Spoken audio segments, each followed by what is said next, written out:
I just finished testifying in front of the House Oversight Committee. I did it for two reasons.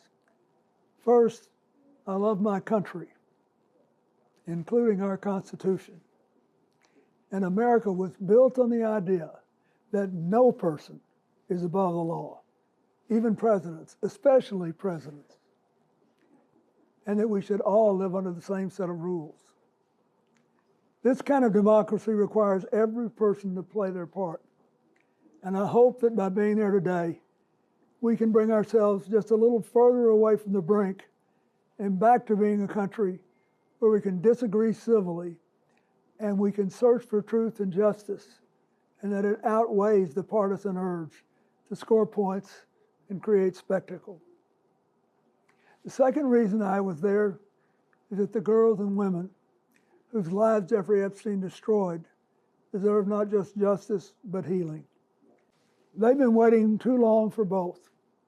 Though my brief acquaintance with Epstein ended years before his crimes came to light, and though I never witnessed during our limited interactions any indication with what was truly going on, I offered the little I do know in the hopes that it would help prevent anything like this from ever happening again. I also have to say something personal. Republicans made Hillary testify yesterday, and she had nothing to do with Jeffrey Epstein, nothing. She has no memory of ever even meeting him. She neither traveled with him nor visited any of his properties. So whether 10 people or 10,000 people were subpoenaed, including her, was simply not right. So here's what I told the committee. First, I had no idea of the crimes Epstein was committing. No matter how many photos they show of me, I have two things that at the end of the day matter far more than any interpretation of 20-year-old photos. I know what I saw, and more importantly, what I didn't see. And I know what I did, and more importantly, what I didn't do. I saw nothing and I did nothing wrong.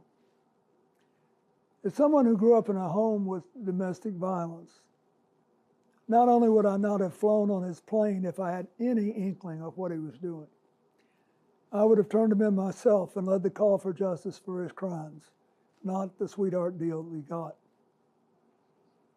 But even with 20/20 hindsight, I saw nothing that ever gave me real pause.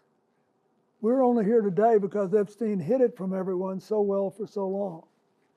And by the time it came to light with his 2008 guilty plea, I had long stopped associating with it. When the video of my testimony today is released, I hope it will motivate everyone to go in front of Congress to say what they know. I hope it will motivate the Justice Department to finally release all the files and to ensure that this never happens again. The survivors deserve that.